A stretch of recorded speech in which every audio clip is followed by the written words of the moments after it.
Bangladesh judicial service কমিশনের অর্ধবার্ষিকী বিভাগীয় পরীক্ষায় অংশগ্রহণের অনলাইন আবেদন সংক্রান্ত একটি নতুন তথ্যচিত্রে আপনাকে স্বাগতম। bjsc.teletalk.com.bd ওয়েবসাইটে গিয়ে ডিপার্টমেন্টাল এক্সামিনেশন লিংকে ক্লিক করলে আবেদনের প্রথম পাতায় প্রবেশ করবেন। মূল আবেদনে যাবার পূর্বে বিজ্ঞপ্তিটি অবশ্যই ভালোভাবে পড়ে নেবেন। অ্যাপ্লিকেশন ফর্ম বাটনে ক্লিক করুন। আপনার রোল এবং ব্যাচ প্রদান করে সাবমিট করুন। কমিশনের ডেটাবেজে আপনার প্রোফাইল থেকে মোবাইল নম্বরের অংশবিশেষ এখানে প্রদর্শিত হবে। প্রথম ও শেষ 3 ডিজিট দৃশ্যমান থাকবে এবং মাঝের 5টি ডিজিট গোপন রাখা হবে। 11 সংখ্যার মোবাইল নম্বরটি আপনাকে সম্পূর্ণরূপে লিখতে হবে। তবে নম্বর যাচাইয়ের জন্য কোনো ওটিপি পাঠানো হবে না।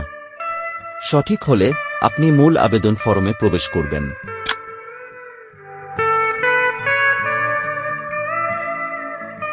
ফরমে অভিযাচিত তথ্যগুলো সাবধানতার সাথে প্রদান করুন। লাল তারকা চিহ্নিত তথ্যগুলো বাধ্যতামূলক। 3টি ঘর বাংলায় পূরণ করতে হবে। সেগুলো আগে থেকেই বাংলা ইউনিকোড ফন্টে টাইপ করে রাখুন। এখানে প্রদানকৃত মোবাইল নম্বরটি পরবর্তীতে সকল ধরনের যোগাযোগের জন্য ব্যবহৃত হবে। সুতরাং এটি সঠিকভাবে লিখুন। মোবাইল নম্বরটি সর্বদা সচল রাখবেন যেন কমিশন কর্তৃপক্ষ কোনো এসএমএস প্রদান করলে তা গৃহীত হয়। এখানে বর্তমান পদবি লিখবেন। প্রেষণে কর্মরত থাকলে বর্তমান পদবীর পাশে ব্র্যাকেটে সার্ভিস পদ উল্লেখ করতে হবে। বর্তমানে কর্মরত জেলা নির্বাচন করুন। উপরোক্ত জেলার দপ্তরের তালিকা এখানে প্রদর্শিত হবে। আপনার জন্য প্রযোজ্য কর্মস্থল নির্বাচন করুন, যেমন জেলা জজ বা চিফ মেট্রোপলিটন ম্যাজিস্ট্রেট বা চিফ জুডিশিয়াল ম্যাজিস্ট্রেট ইত্যাদি।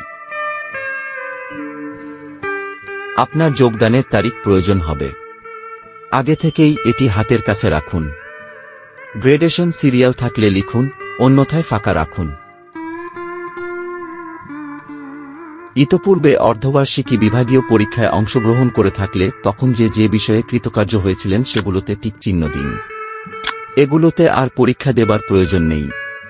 নিচের অংশে উপরোক্ত বিষয়গুলো নিষ্ক্রিয় হয়ে যাবে। অবশিষ্ট বিষয়সমূহে টিক চিহ্ন দিন যেগুলোতে আপনি পরীক্ষা দিতে ইচ্ছুক। অনুমোদনকারী কর্তৃপক্ষের স্থানে বর্তমান কর্মস্থলের নিয়ন্ত্রণকারী কর্তৃপক্ষের নাম নির্বাচন করুন। আপনার সম্প্রতি তোলা পাসপোর্ট সাইজের ছবি স্ক্যান করে রাখুন। ছবির মাপ অবশ্যই দৈর্ঘ্যে ও প্রস্থে 300 পিক্সেল হতে হবে।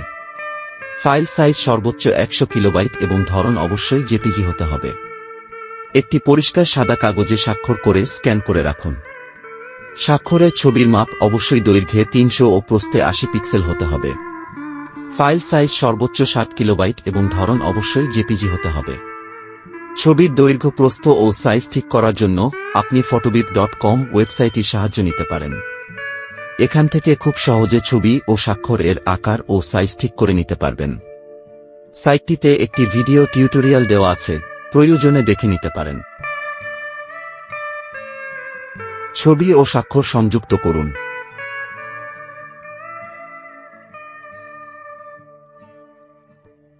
প্রদত্ত তথ্যগুলো যথেষ্ট মনোযোগ সহকারে আরেকবার মিলিয়ে নিন। সব ঠিকঠাক থাকলে ডিক্লারেশনে টিক দিয়ে সাবমিট করুন।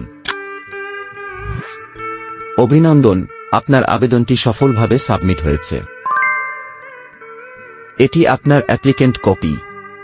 এই পাতাটিকে ডাউনলোড ও প্রিন্ট করে রাখুন। নির্দেশনাটি মনোযোগ সহকারে পড়ুন। আবেদন ফি জমাদানের জন্য এই তথ্যগুলো জরুরি। মনে রাখবেন, সঠিকভাবে ফি জমা না হলে আবেদনটি বিবেচিত হবে না। নির্দেশনা অনুযায়ী ফি জমা দিন। সব কাজ সম্পন্ন হয়ে গেলে অবশ্যই লগ আউট করবেন। ফি জমাদানের পর আবেদনটি স্বয়ংক্রিয়ভাবে অনুমোদনকারী কর্তৃপক্ষ বা অ্যাপ্রুভাল অথরিটি তথা ক্ষেত্রমতে জেলা জজ বা চিফ মেট্রোপলিটন ম্যাজিস্ট্রেট বা চিফ জুডিশিয়াল ম্যাজিস্ট্রেট বা নিয়ন্ত্রণকারী কর্মকর্তা কর্তৃক অনুমোদনের জন্য প্রেরিত হবে। এক্ষেত্রে অনুমোদনকারী কর্তৃপক্ষ কর্তৃক যেন আবেদনপত্রটি দ্রুত অনুমোদিত হয় সে ব্যাপারে পরীক্ষার্থীগণকে তাদের সংশ্লিষ্ট কর্তৃপক্ষকে বিষয়টি সম্পর্কে পূর্ব থেকেই অবহিত করে রাখার জন্য উৎসাহিত করা হচ্ছে। অনুমোদনকারী কর্তৃপক্ষ বাংলাদেশ জুডিশিয়াল সার্ভিস কমিশনের ওয়েবসাইট bjsc.gov.bd তে গিয়ে অ্যাপ্রুভাল অথরিটি লগইন এর মাধ্যমে লগইন করে তার অধীনস্থ কোনো কর্মকর্তা পরীক্ষায় অংশগ্রহণ করছে কিনা তা দেখতে পারবেন। উক্ত পরীক্ষার্থী কর্মকর্তার আবেদন যথাযথ হলে তিনি তাৎক্ষণিক এটি অনুমোদন করে দিতে পারবেন। আবেদন এবং ফি জমাদানের পরে আপনার যথাযথ ঊর্ধ্বতন কর্তৃপক্ষ এটিকে যাচাইপূর্বক অনুমোদন প্রদান করবেন। আবেদনটি অনুমোদিত না হলে আপনি প্রবেশপত্র পাবার জন্য বিবেচিত হবেন না। আপনার আবেদনটি অনুমতি পেয়েছে কিনা তা জানার জন্য পরবর্তীতে লগইন করে অ্যাপ্লিকেন্ট এরিয়া পাতাটি ভিজিট করবেন।